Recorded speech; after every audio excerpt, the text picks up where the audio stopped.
just raise your hand, come on up and give your name and address, and we will move on. Item number 1 on the agenda, approval of the minutes from our 2/20/2020 meeting. I have a... I would move to approve, and just, I've been talking, we just want to clarify that the suggestion to offer the testing on that property, should it be used for residential purposes, was incorporated into the RFP. I don't really see a need to change the minutes, just so we understand that. Because right now it reads like Peckham suggested doing that. Sure. And then when we actually acted on it, it wasn't explained or included in the motion. Okay, very good.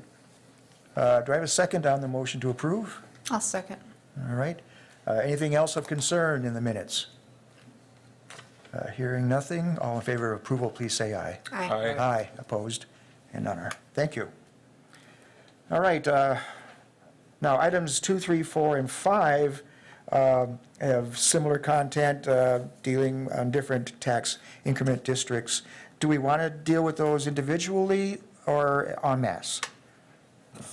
I think we can deal with them en masse, and we'd welcome Mary Ann to Okay. kind of come up and discuss, these kind of annual edits cohesively. So here's your presentation if you want to. I think that one of the major themes here is a basic premise with tax increment district law is that full parcels need to be included in a district. So you cannot have a portion of a parcel in a district. So this year, and of course I've been working on this for 20 plus years, and this is the first year we've really encountered a mass of situations where developers are trying to take small parcels and combine them into a single parcel, and some of those small parcels are in the district and some of those small parcels are outside the district. So state law says they either all need to be moved into the district or they all need to be moved out of the district.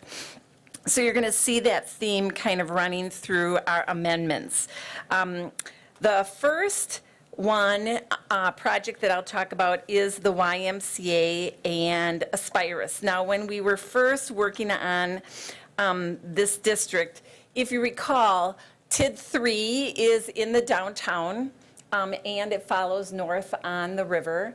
And TID 12 that we created in 2017 is in a similar area, and some areas they overlap and some areas they do not overlap. And this is one area where they do overlap. So if you look to the north or the top of the screen, you can see parcel with the address 912, that's 3rd Street there.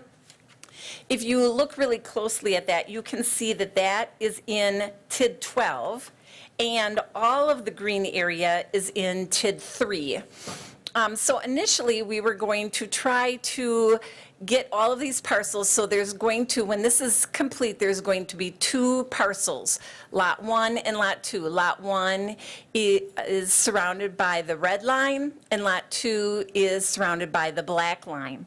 And because you can see, and it's really hard to see the TID 12 hash marks, but some of that northern block is in TID 12, all of it is in TID 3, and then if you look at that lower lot, the surrounding parcels are in TID 12 and 3, but that block right now is not in a district. But when we vacated the streets for Franklin and 2nd, those are going to be absorbed into that Lot 1 or Lot 2, and so that creates the conflict in combining parcels. So we are doing an amendment to TID 12 to clean up the areas where it overlays TID 3, so we'll remove the overlay areas and then add these parcels to TID 3. But we are not making any suggestions for additional expenses in the either 12 or 3. So it's just cleaning up the boundaries to facilitate the land combination that both the YMCA and Aspirus needs to complete their projects. So then on the next slide is TID 6. Now, TID 6 follows Thomas Street, 17th Avenue, goes up to UK. The expenditure period of TID 6 actually ends May of this year. But there is one parcel, again, where a developer has reached out to us and said, we'd like to combine parcels. So just to give you some presence of where we are, I don't know, Chris, if you want to hover around where Shopko is Yeah. with your pointer. Yep, Yep, that's this is Shopko, Shopko. and John Muir is This across the is street. Starbucks? Yep. Yep. And there's that vacant strip to the north there, that single parcel, and then 18th Avenue. So the proposal that the developer is making to the city is to take that narrow parcel, there used to be like a metal building on there that was taken down a while ago, and combine it with 18th Avenue and shift 18th Avenue then to the north. But with the work that they want to do, part of that parcel, the original parcel is in TID 6, but the right-of-way and a strip of land that would be the Shopko parking lot is not in TID 6. So we're proposing to just remove this parcel from TID 6. The developer then would have the capacity to combine those parcels, and it would be relatively clean. So a single amendment to TID 6, again, not suggesting that we spend any more money or make any other changes to the project plan.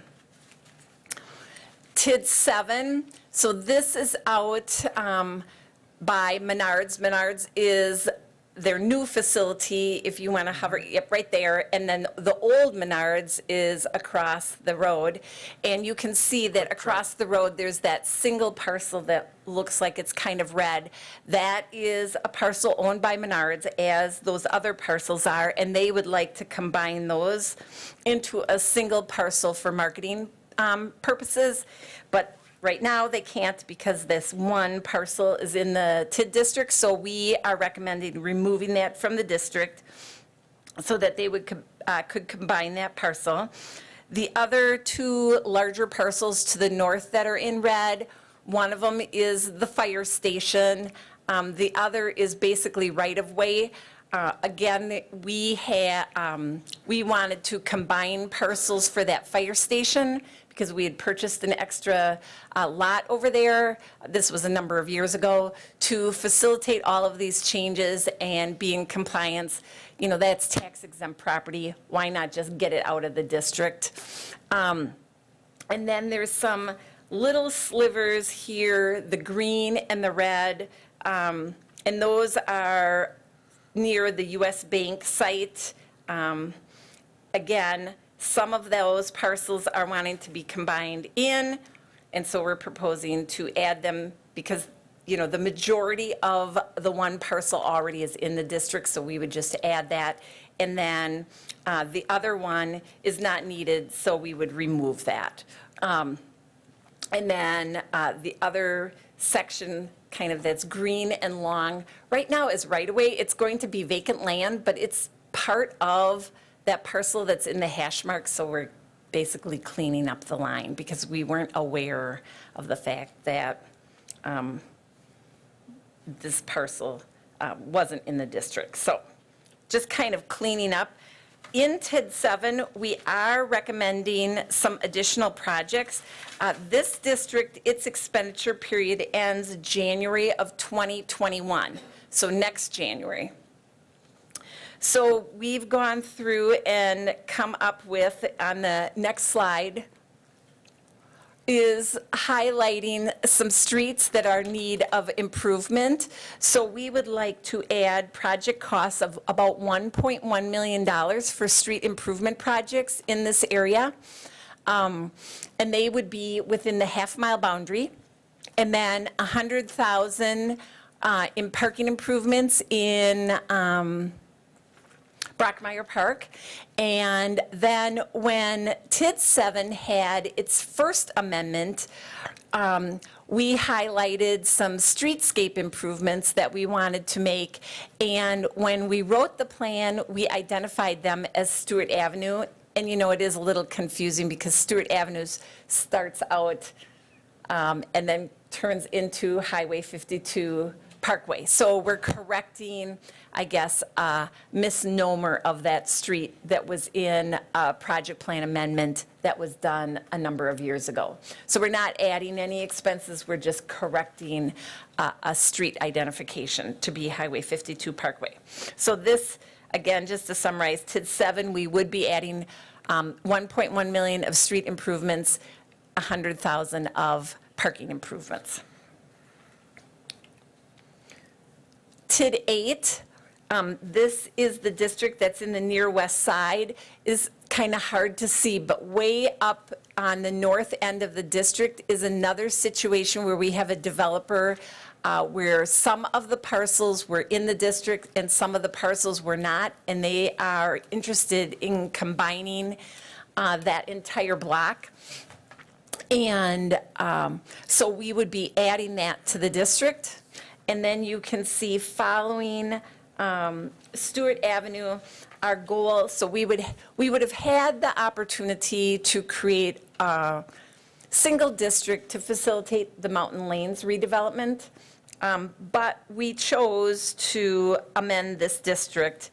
And so we basically followed west with tax exempt property. The lion's share of it is tax exempt, and then up to the Mountain Lanes.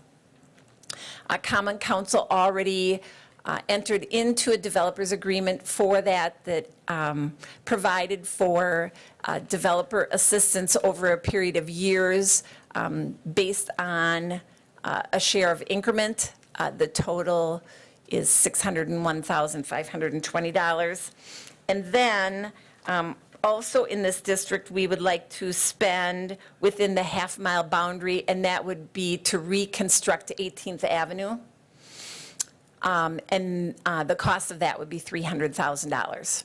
So these would be the changes to TID 8. So we would be amending the boundaries to add that Mountain Lanes project, as well as facilitate private development, combining parcels into one up on the northern section of the district, and then adding expenses. And the next slide basically helps you see the proposal for 18th Avenue. It shows that vacant, I don't know if you want to hover over the vacant parcel today, Chris, right there, and then the existing 18th Avenue. So that would become one large parcel for redevelopment, and then the road would go to the north there.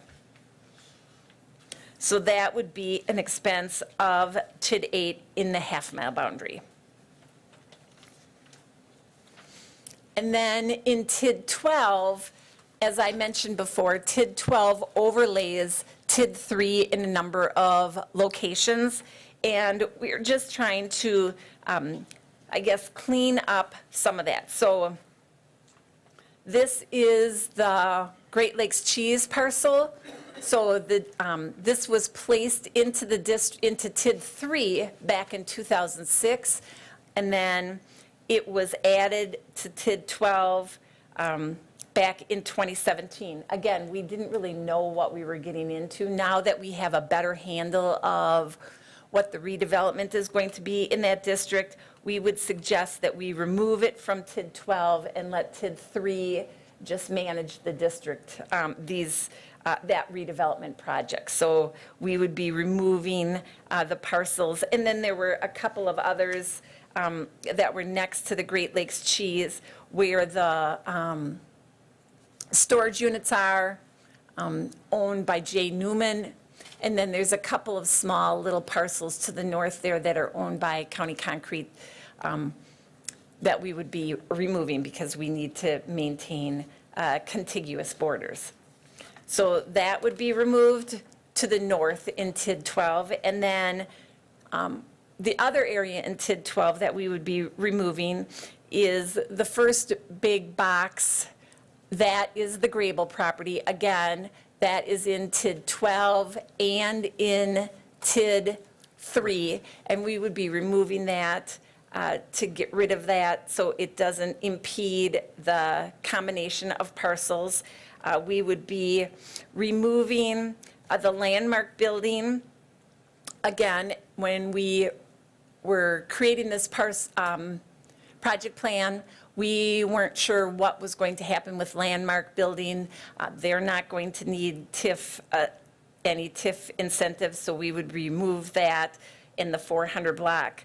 And then we are also looking to remove the Sears facility. So the Sears facility right now has a value of $650,000 in the base of the tax increment district. Of course, it has a 0 value today, so it creates a negative increment for the district.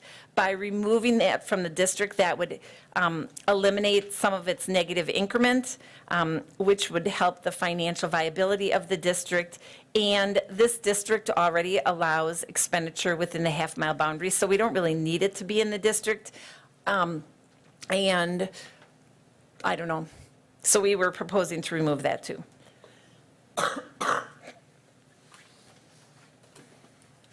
So that's it. Okay, thank you. So now our agenda calls for possible, well, aside from discussion, possible action on these items. Yeah, we had- But we were talking about deferring that until having a joint meeting of Economic Development and Finance. Correct. This was hot off the press, so we wanted to, originally when we put out the agenda, we thought we might be amending the packet to include these in advance, but we're just presenting them. So we also included on our discussion tonight to perhaps have a joint meeting with Finance on the 10th to look at all these changes with the Finance Committee and then go forward. So no action necessarily required this evening. And then if approved by the committees on the 10th, we would, it would be placed at the, on Plan Commission for the 17th. Okay, very good. Thank you. A question, Mr. Chair? Sure, go ahead. Mary Ann, well, the Great Lakes Cheese property, that's coming out of TID 12, but it's staying in TID 3? There's overlap there? It's in both of Yeah, them? yes, it's in both of them today. Okay. I won't ask how that happened. Oh, well, 12 overlaps a lot of 3. Okay. There's many parcels that are in both 12 and 3, just along the area. As we've evaluated it, 3 is,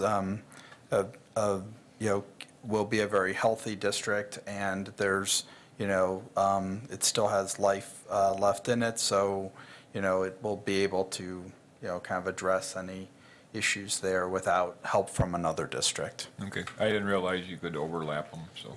For sure. Just a question on that, I guess, as far as closure dates, TID 3 has a shorter life left than 12, correct? Yes. 12 was created later? TID 3 mandated expiration is 2031, and TID 12 is 2044. So we Okay. really would be working within a shorter time period That- in our proposal. That actually is a plus for us then, because the sooner the properties that move to TID 3 or exist in TID 3 return revenue to the general fund 10 years sooner. Yes, under So- all of these edits that we're discussing this evening, we're returning taxable value sooner.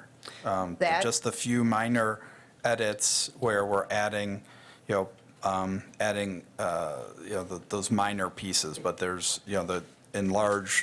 most of the projects tonight are returning value. That, and I think it's important to recognize that in the districts where we propose infrastructure projects, the specific reason for using TID for infrastructure projects within the district is so that all of the taxing entities can share in the cost of said infrastructure, and that the city is not left to pay it alone, either out of the levy or through debt borrowing. And so that is a plus. And so, when we propose additional expense in a district, even though those are not project grants or they're not development-driven on their face, those infrastructure projects are much less expensive for the Wausau taxpayer if those costs are shared. And even with the $1.1 million of additional street improvements in TID 7, right now the finances expect that it will close in 2023. Okay. So, On time. yes, early. It would close early. Okay. Good to know. Is there a reason we shouldn't act on them tonight? I mean, as far as they're basically housekeeping items, so, Yeah, they are. We were sensitive to ensure that they would be, packetized, if that's a word, Oh, included okay. in the packet in advance of, the agenda was out, but the packet was not updated, in the same amount of time. And we were working, right down to the wire, trying to figure out some of these lines. I'm not adverse to handling them in a joint meeting if that's what the committee Yeah, wants I to do, think- but, Right. Seems I mean, like there's a not a logical- significant modification here from a revenue standpoint that, There's no certainly not. rush to act on it tonight at Right, any rate. okay. And yeah, because the information came to the pack, or wasn't in the original packet, I think kind of best to just look at it. sure, okay. Deal with it all together. Okay, so we will look forward to the meeting on the 10th then. If that works for everybody. That's a discussion Can for I just later. throw that around the committee real quick? Is the 10th a week from today? Yeah. Okay, very good. Number 6, discussion and possible action on a proposal received from Adafix Holdings, DBA Blinker, for the proposed construction of townhomes on city-owned land at 2nd and 3rd Streets between Short and Bridge Streets and along River Drive at Fulton Street. Mr. Schock? Yes, so, I know Faye is here representing Blinker and Edifex. We've received a proposal for essentially a multi-unit housing breakdown across a series of parcels that are owned by the city or to be owned by the city up in the areas adjacent to Second Street and Bridge Street. These are parcels we've had for quite some time. They've been obviously targeted for redevelopment. We've acquired those parcels through the years with a variety of different funds. The gardens that are on the site now, the public gardens, will be relocated to the new expanded garden complex at the Bridge Community Expansion Area. And we approved that with Bridge's master plan, last year. And there's ongoing demolition up there even today, on Second Street, where those gardens would go, south of Thrive and over across the street, next to the old Woodworkers Mart. So with that in mind, if you want to step to the mic and just kind of talk a little bit about the proposal, that would be great. Hi, everybody. So Faye Harder from Blanker Company, representing Adafix Holdings. Just so you know, you might wonder about the word Adafix. It's Latin for builder. So how fitting that we want to continue working with the city of Wausau and doing developments that can bring a variety of housing to this community. So, we've had some successful projects in the past, both from Blanker companies as well as Adafix Holdings. Adafix Holdings did the duplexes on Thomas Street in Phase 1. Blanker Developments is currently working on, we did the townhomes on 3rd Street and are doing the Phase 2 of that development on 2nd Street. Right here, yeah. Yep. So one of the things that appeals to us about the locations of the properties here is obviously they're in close proximity to what we already have invested into these developments that we are currently constructing. Another thing that appeals to us is Blanker, we work with a lot of people in building homes. Homes can mean different things to different people or different styles of homes. Some people want to rent, some people want to own, and whether that ownership means condos, townhomes, single-family ownership. We have that experience to bring a diverse amount of opportunities to the residents here for different housing styles. So what we like about this proposal is obviously we have a very modern, clean design on our buildings. If you can maybe scroll down, Chris, to some of those pictures that we have here. So again, with the look of these buildings, we feel that it's going to be very much in compliance with what the city is looking for, and also kind of represent what other developers are bringing into this region. We have built this style of building in another community, and some of the comments that I hear is that they've labeled it the blinker flare. So the blinker flare kind of reflects about how we look at designing buildings. So as you look at the different materials that we're going to be putting into these proposed units, we have some stone on the front of these elevations, or on the front elevations. We've incorporated what I'm going to call some newer or materials that are out there on the market right now. On the left-hand side there, you see the lines where the siding is going this way, up and down like that. That's called board and batten, as well as some of the cream-colored things. And so that's a material out there that's just providing some aesthetics to these buildings that is a little different than the straight horizontal siding that you may have seen. On other buildings that we've built, we have also used some other unique materials, which really kind of capture the eye of people when they're walking into these residences. They're like, wow, that's really cool. I've never seen that done before. So when I talk about the blinker flare and what we can build, what we can bring to the aesthetics of a building, we really have a lot of options because of our experience. And we look at what we think the city of Wausau is looking for to meet the expectations of other surrounding buildings, as well as, we need to, the areas that we're looking at building in here obviously needs some aesthetic and appeal to them and things like that. And we appreciate all of the things that the city has done thus far to bring some of that new construction into these regions and improve the corridors that are coming through these areas.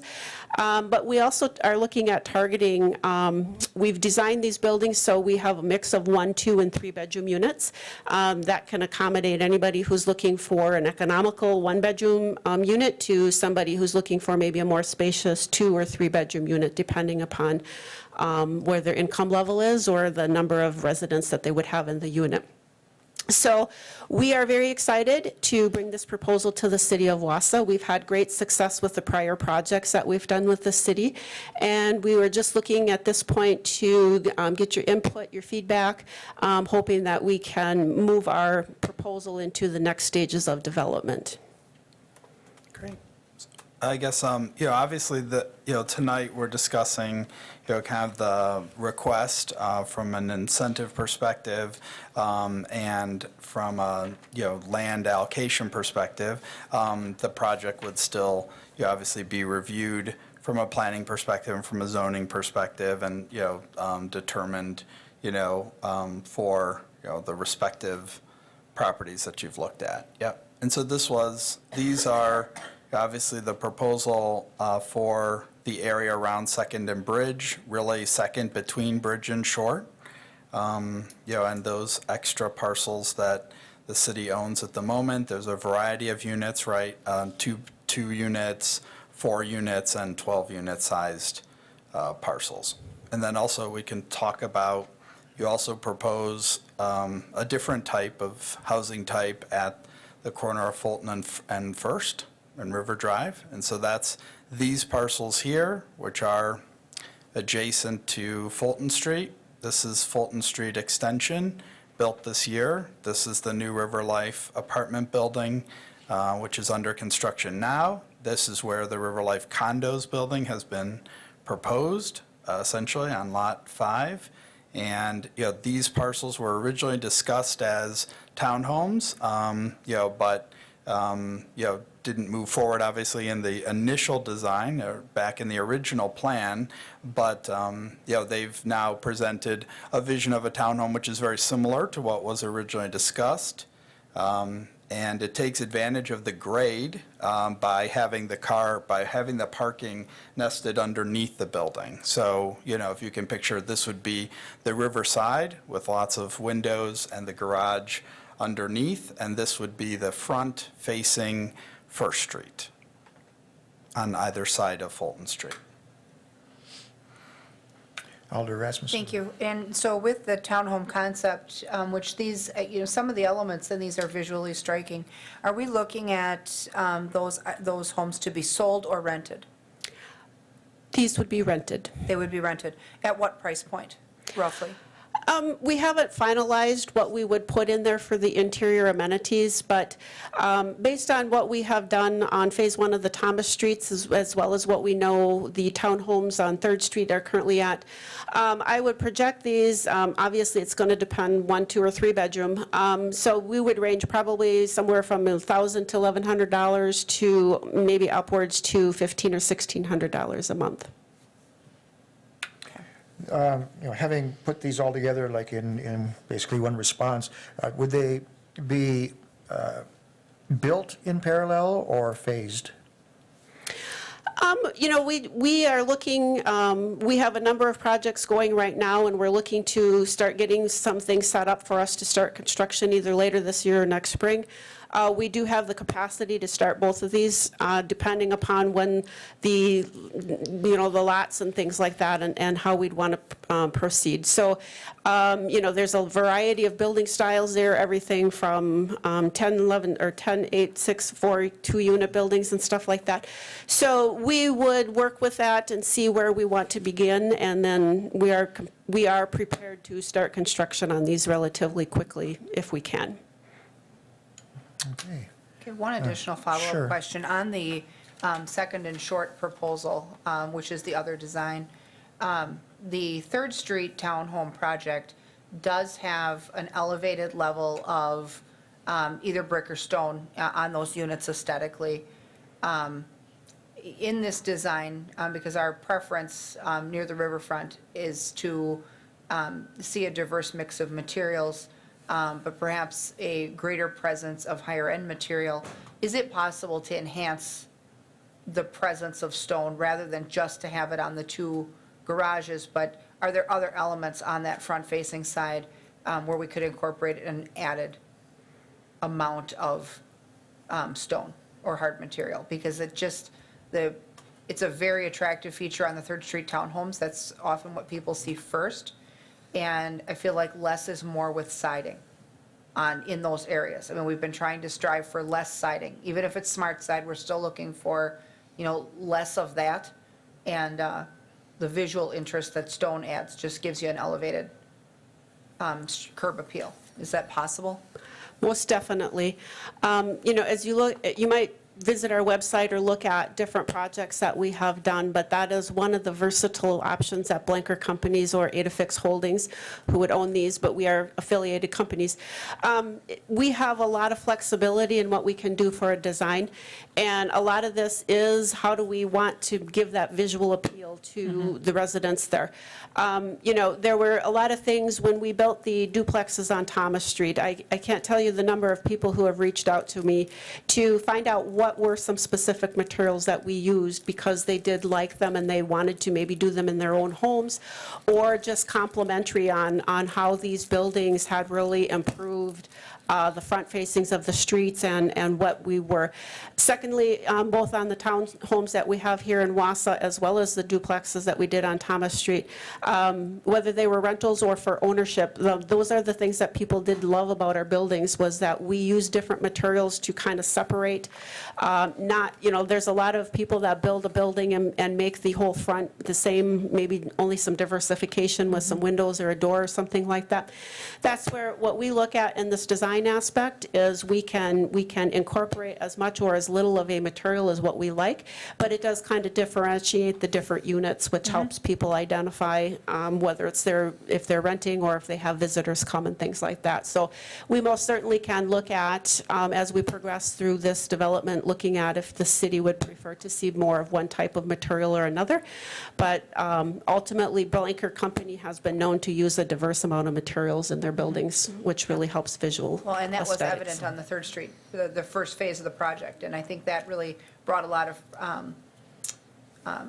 visual interest to the front entrances of those buildings.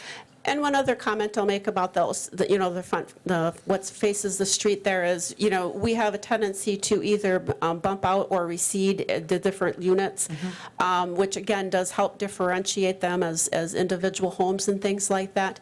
But, it does add a little cost to us, but that's something, again, where as a developer and investor in these communities, when we can see what the results of our quality buildings can do, it really is rewarding, and we're willing to make that investment in what we provide to our customers.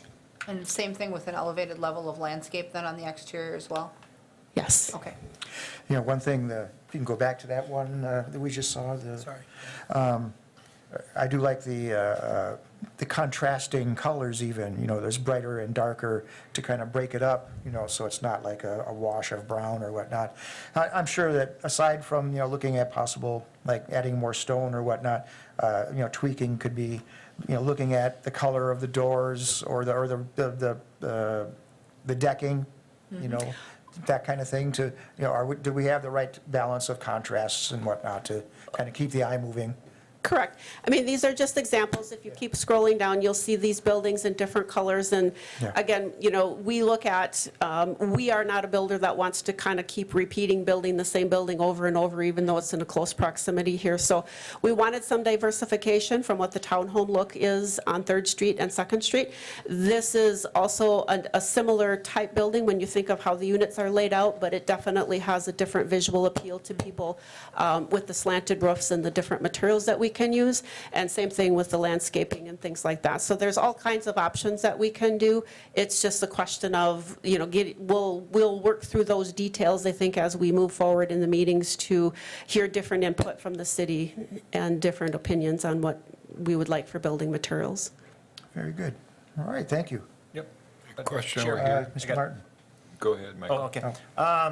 Yeah, thank you. I like the kind of the infill nature, and, we're adding a little bit of density into this neighborhood, which is kind of nice to see that this nice variety of housing options too. One of the questions I have is, have you made any thoughts or consideration on adding a little bit more lower income option in the pro forma?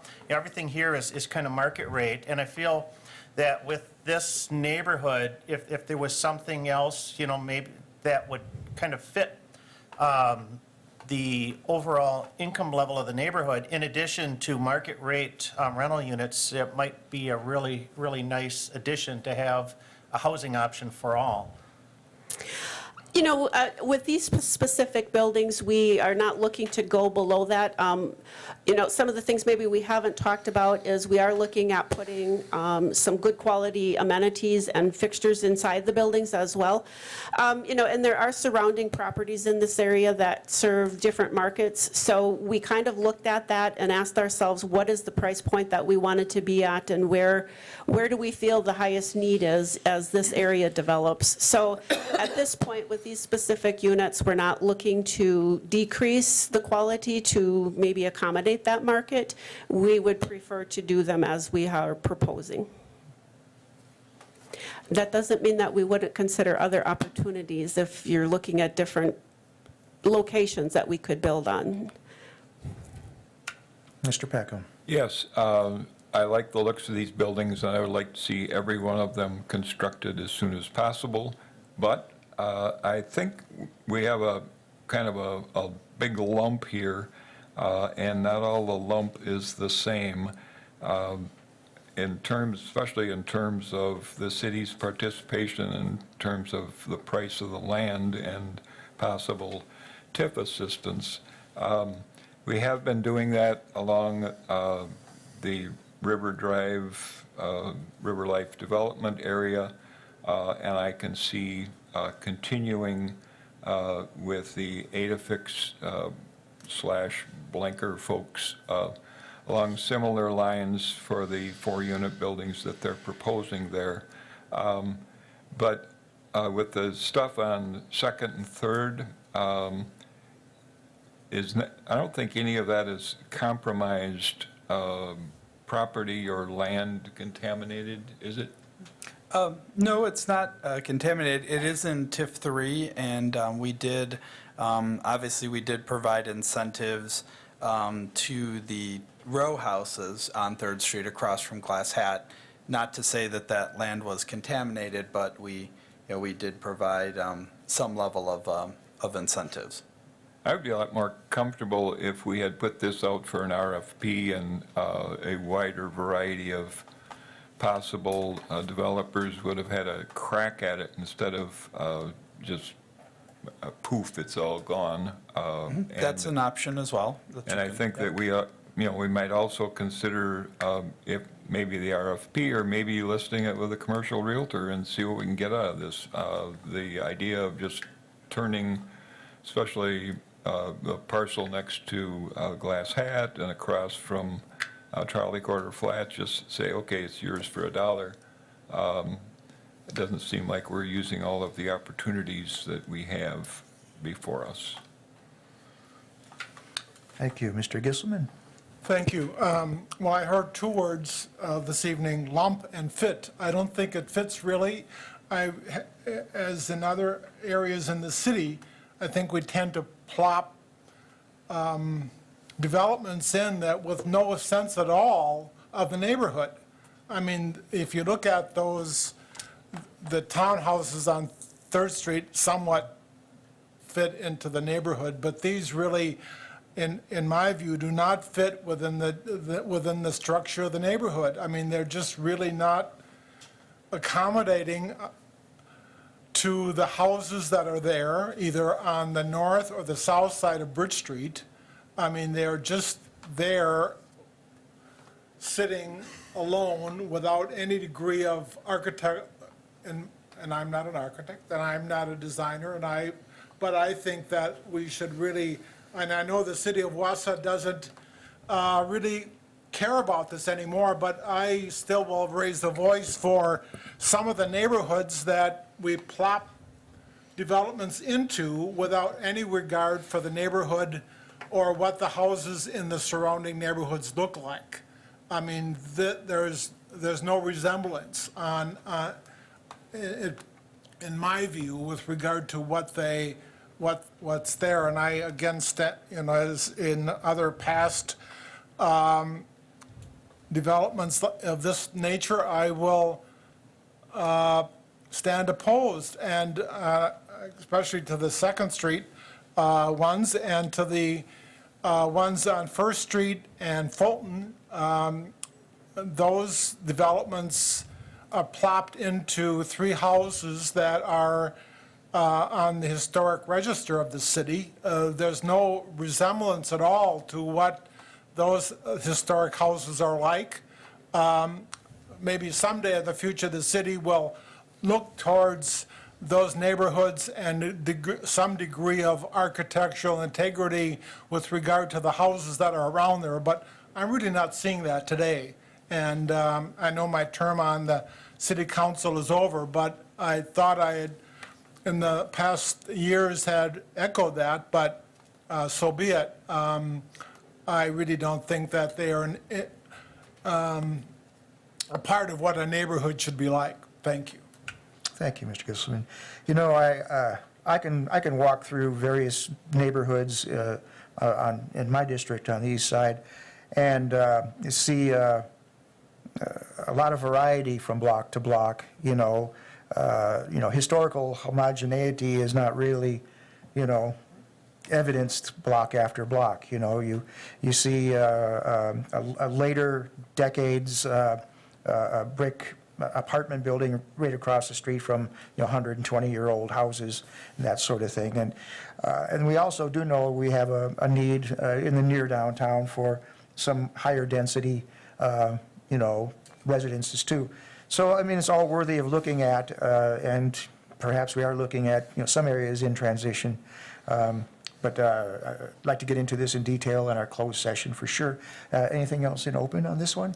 We could just chime in. Obviously, I know they're responding to the goal of adding diversity. So while the Third Street townhomes are more appropriate or match more of the facade lines of Third Street, and that was intentional, here, these are more modern, but they're also in front of Trolley Quarter, which is a very modern building, built with, which was, when it was renovated, a very modern style. So I think, kind of responding to that, there's less facade line on Second itself, but, of course, beauty's in the eye of the beholder, and everyone has to consider those options. I'm sure you would, take the feedback of the committee to change architectural styles in certain ones of, certain versions of these, or change some roof lines as appropriate, just as we did when we considered our proposal for the brownstones, But obviously, our, strategy remains,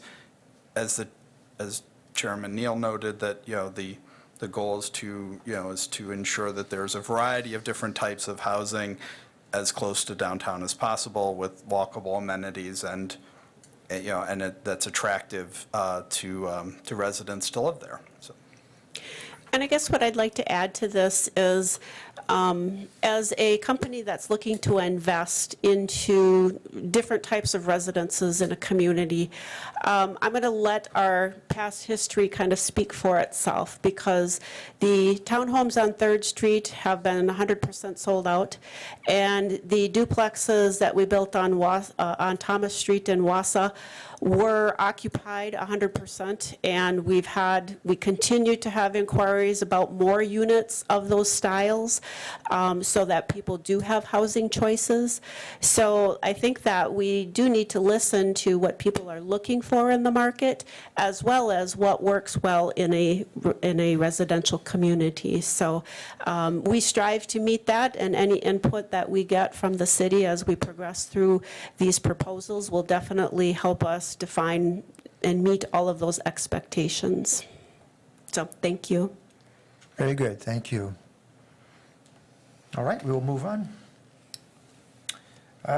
Number 7, discussion and possible action on proposals received for Thomas Street Phase 2 remnant parcels. Yep, so just the same, we, as you know, we went to RFP through the process of the Thomas Street remnant parcels recently. We have received 2 proposals for sections or portions of the remnant parcels. Obviously, one of them is from, Blanker Edifex again to continue or change, their progress in Phase 1 of the Phase 1 remnants, now on Phase 2. So you can see, obviously, in these parcels on the north side of Thomas Street, similar row houses to what is proposed on 2nd Street. And they've also proposed a commercial building on the south side of Thomas Street, which could be, which obviously could be rented for commercial use. We also have received a proposal from the Elder Sanctuary, which inquired about parking availability on some of the remnant parcels, especially those across from their existing facility on Thomas Street, and then at that corner to accommodate increased capacity during certain events as they do struggle with parking. The due date for the RFP have come and gone? Yes, the proposals were due on Friday, and so we expected and then did, amend the packet on Monday with the proposal. So you're seeing them as fresh as we've seen them as well. We can kind of discuss next steps and what your impressions are about, making decisions along those remnant parcels. Okay, anything on item 7 for open discussion? Just a Peckham? question, is the proposal from Elder Sanctuary the only proposal for the parcels that they're interested in, and the stuff from Adafix/Blanker the only proposal for the other ones? Oh, sorry, no, they overlap. Okay, Yeah. Yeah. very good. Yes, sure, come on up. Just name and address, you know the whole thing. I do. Good evening, Mary Tao, 506 Sherman Street, Wausau, Wisconsin, 54401. I represent District 10 on the City Council, and I'm here to share a little bit about some of the feedback I've received from citizens in the 10th District. I missed our Southwest GD Jones meeting in January, so I provided an update in February for all the constituents that I report to and represent. I shared with them the update on the 1300 Cleveland Avenue property. I shared with them that proposals were received. Obviously, all of you at the Economic Committee meeting here, you talked about that in your meeting on February 20th. And then tonight, I'd like to address some of the concerns and common themes that I've heard in my neighborhood meeting regarding the Phase 1 construction with Adafix or doing business as Blinker. I've had multiple conversations with Eric Lindman, Christian Schock, and on an ongoing basis about some of the concerns that citizens have with regards to the 6 parcels of land that was developed by Blinker, or in this case, Adafix. Some of the concerns that I've shared were the short driveway setbacks. There's a lot of concerns about safety, how close that is to the streets, how there's very limited space between the sidewalk and the driveway. I hear that constantly for the last 12 months from neighbors and citizens in the 10th district. Recently, maybe since the summer until winter, there are a lot of concerns about the upkeep of the construction, meaning snow removal, making sure that things look clean after work has been done. That's been countless conversations with citizens and with Eric. And I just want to share that all of these scenarios and common themes aren't new. I did invite Christian Schock, Eric Lindman, and the mayor to a neighborhood meeting, and we had a really good turnout, and there was a lot of discussion. There are also some moments of heated discussion, and those are just some things that we tried to control at the time. I also want to share that there is feedback from the community about the aesthetics of the home, the materials that are being used, and I get it, being more energy efficient in mind when we're designing. But I also agree with Councilmember Gisselman when he talks about development opportunities where we're really just dropping these buildings or these homes into neighborhoods without really gathering the neighborhood's input and how they feel about the certain designs or what we should put into those neighborhoods. The one thing that I want to speak to from my perspective is really how we are drafting our development agreements, our term sheets. I was a little disappointed in Blinker when they didn't take the project from start to finish. And we got about 75% of the way, and then all the properties were sold off to an LLC, to 2 individuals here in the community. I'm a self-starter and self-finisher. I think that if they are going to start something, I'd like to see them fully complete things out and not just kind of still be a party to make sure that this new LLC carries out the rest of the parcels. I think it's important for us to address the concerns of citizens in the far west side.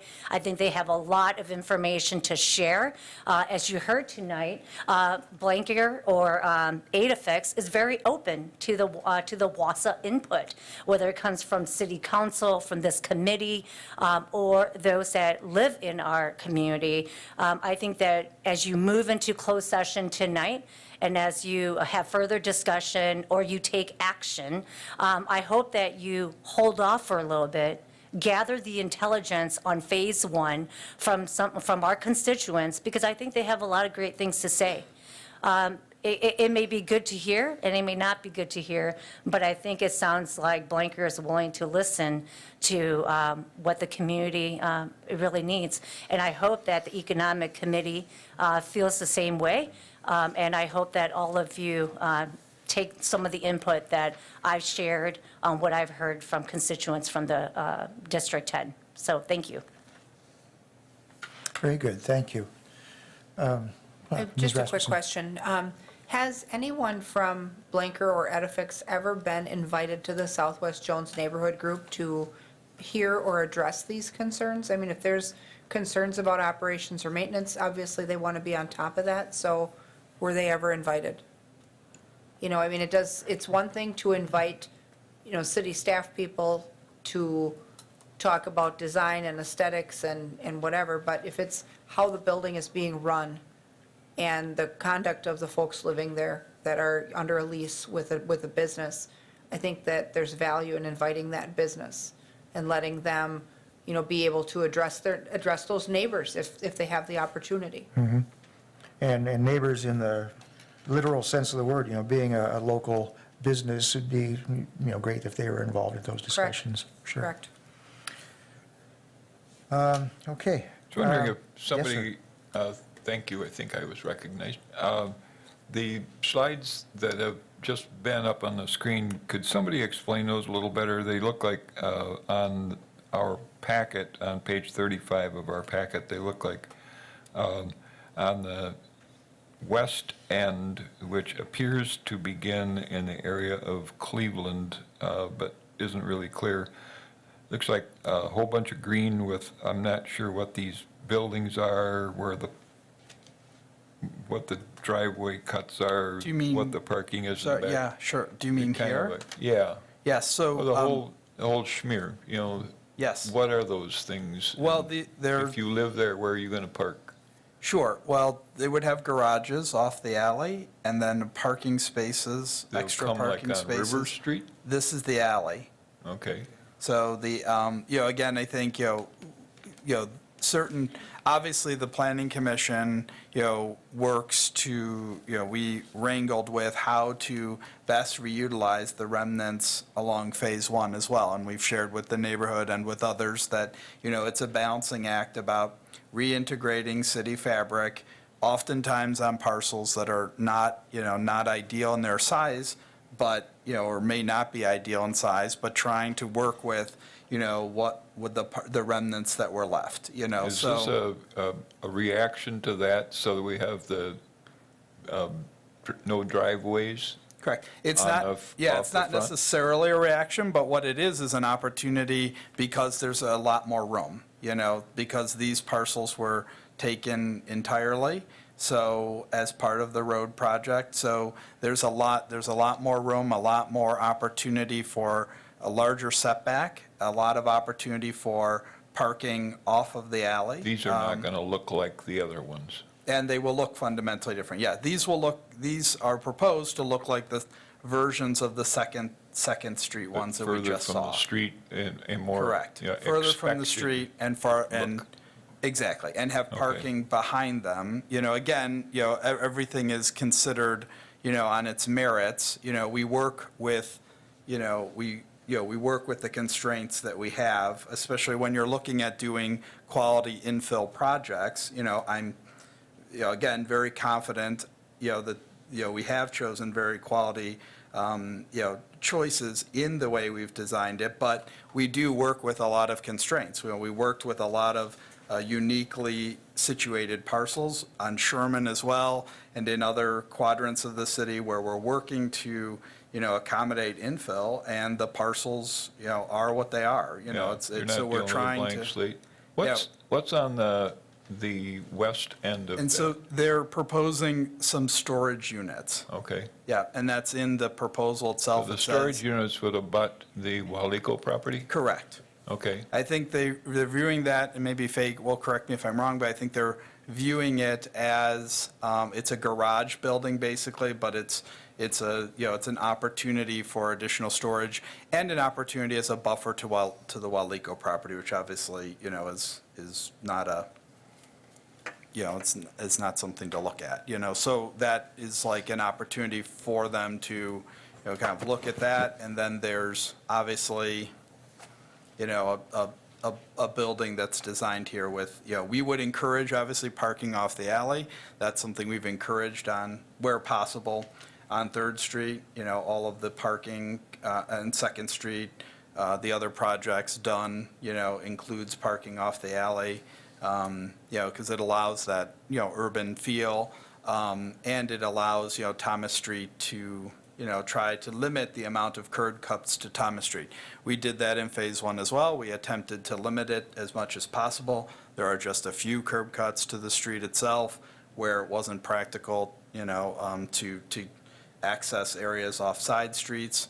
And it's correct, the driveways are short and the buildings are close to property lines, again, as a consideration to the constraints of Had to urban do what we had infill. to do. And then on the east end of that, that's a stormwater retention pond that would. Correct. That's our, End that's, at Emptor? yeah, Okay. correct. That's not there now, but we know it's going to be needed. Uh-huh. It's part of that, yeah. Part of it is there? Uh-huh, Okay. yeah, it's part of the road project, so it's, obviously.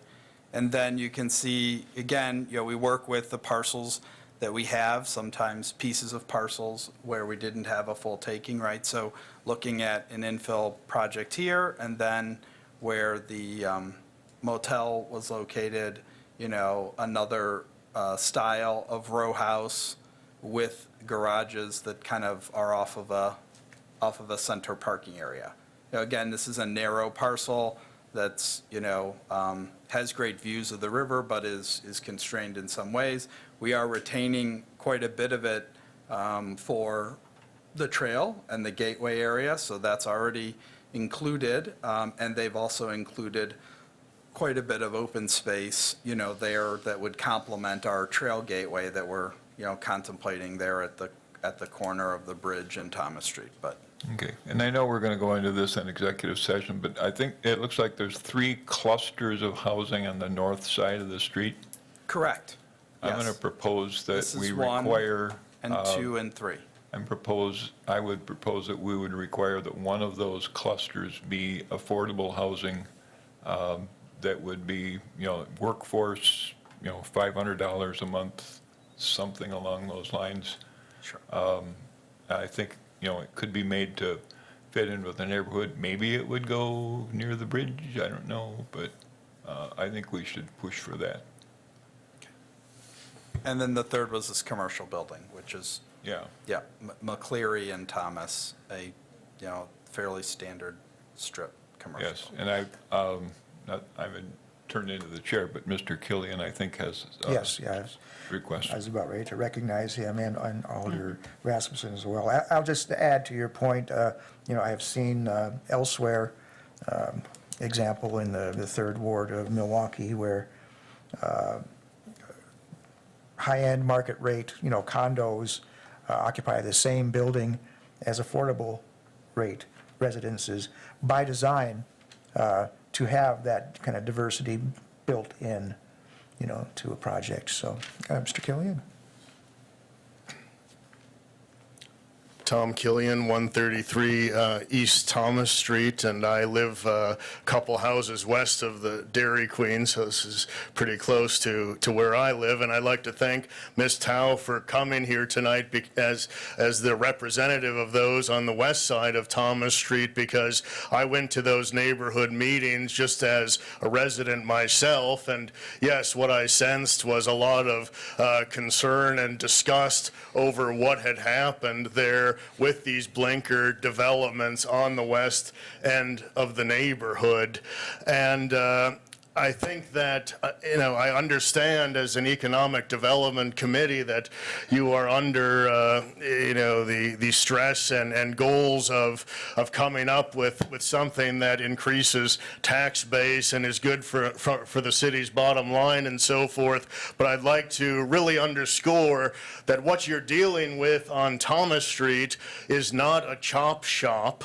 It is a neighborhood, okay? So it is not intended to be exploited, demolished, and monetized. People in that neighborhood deserve the same respect and the same public involvement processes that we have seen in other parts of the city. And because I feel, and we've seen this for, probably 18 years since 2002 when the Thomas Street issue began, that this area is essentially treated as a second-rate area, and I would caution you, we have formally identified environmental justice populations in that area, okay, Fasich, which are low income, high minority. It is a great, diverse neighborhood, and it deserves to be involved in this process. So we need to have a public involvement process. And maybe once that's done, maybe the community says, hey, we really love this, this looks great, let's do it. Or maybe they say, we don't, and this just isn't a good project for Blinker, okay? Because first and foremost, this is about community, okay? Community and people. And so Blinker's, done well with their relationship with the city. But maybe this one isn't going to work out for them. I don't know. Let's ask the people. And secondly, that's what you told us at the last committee meeting when this concern was brought up. You told us, the people, we're just getting some RFPs to see what comes in. We're going to let the people weigh in on this. I just found out about this 20 minutes ago. I would bet dollars to donuts that no one in my neighborhood even knows this is happening. No one notified them. Did you ask the people on River Street if they want the parking lots behind their homes on the Blinker developments? Did you ask people in the neighborhood how they feel? This should be citizen-driven. We can do things that benefit the city and the tax base that's citizen-driven. So I would ask you to really put the brakes on this. We need a public involvement process. You need to know you're dealing with some vulnerable segments, and if that process doesn't exist, not only will it not be ideal, it's going to look inappropriate. So I would also think about the optics on this. You know what the people in the neighborhood have been through. Last night, I thought an olive branch was kind of extended to the neighborhood on some of the environmental concerns. Now, we don't want to be beat over the head with that branch. Let's keep it positive. And I think to do that, you've got to realize this has to start with the community. So let's ask the community what they want and take it from there, please. Very good, thank you. Ms. Rasmussen? Thank you. I would, I guess, echo Tom's concern a little bit about the alley. Knowing that one of our main concerns that we had with the first Blinker project was that the driveways were awfully short and that they were very, very close to Thomas Street. And so recognizing those concerns in their second phase, I think they're well aware of those concerns. They've positioned the access point to the back and the front door aesthetics to the street. And the setback is a little bit better on these. But that alley, my first question would be, do any of the River Street residents have garages that they're accessing off of the alley? Because that can create a point of conflict when you have, it depends on, based on how many units are going to be here.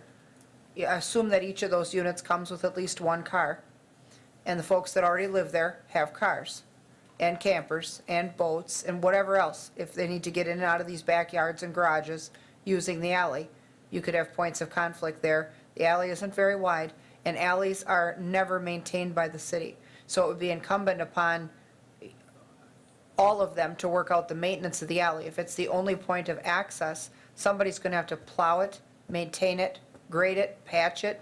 To some level, grading and patching the city does do.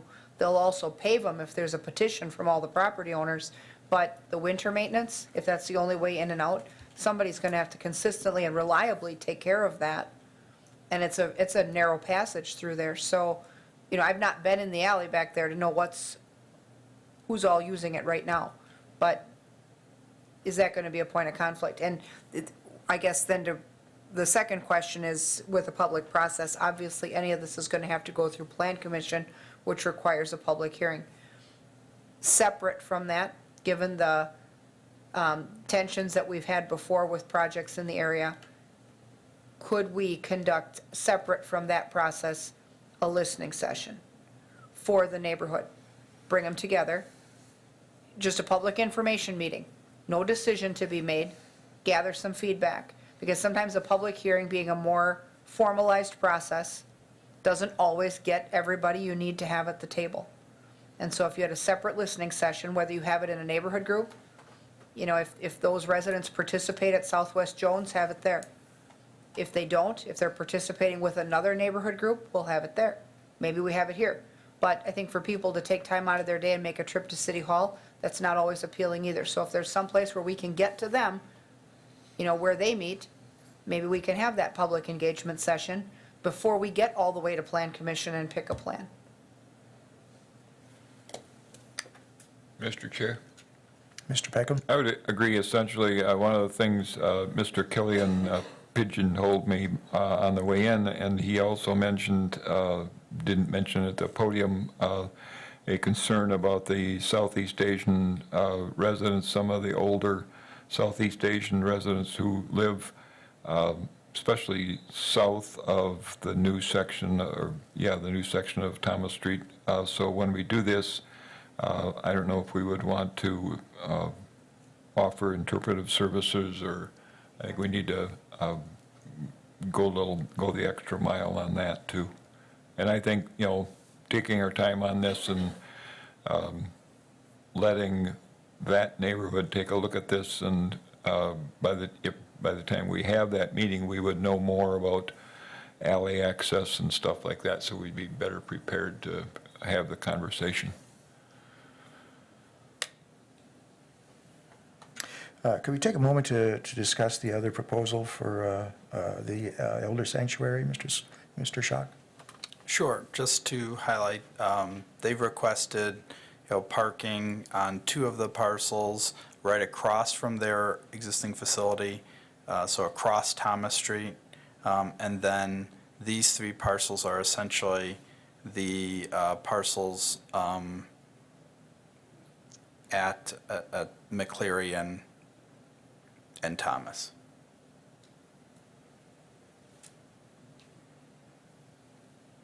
And should the time come when we have, these public meetings and whatnot, I do hope we have some really nice maps that really show context well within the context of the whole neighborhood, and so we can deal with them visually that way.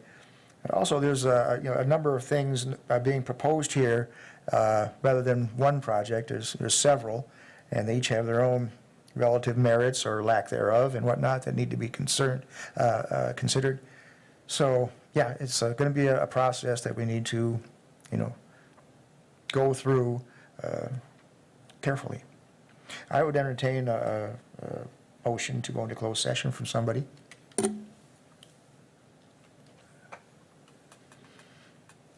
I'll make the motion. I'll move that we go into closed session pursuant to Section 19.85, Paragraph 1, Sub E of the Wisconsin statutes for deliberating or negotiating the purchase of public properties, the investing of public funds, or conducting other specified public business whenever competitive or bargaining reasons require a closed session, for the purpose of discussion and possible action on a proposal received from Edifix Holdings Blanker for the proposed construction of townhomes on city-owned land at 2nd and 3rd Streets between Short and Bridge Streets and along River Drive at Fulton Street. Also for discussion and possible action on proposals received for Thomas Street Phase 2 remnant parcels. Thank you. Do I have a second to that motion? I have a second from Mr. Peckham. A roll call vote. Gisselman? Yes. Martins? Yep. Peckham? Aye. Rasmussen? Aye. And I say aye. We will go into closed. Thank you.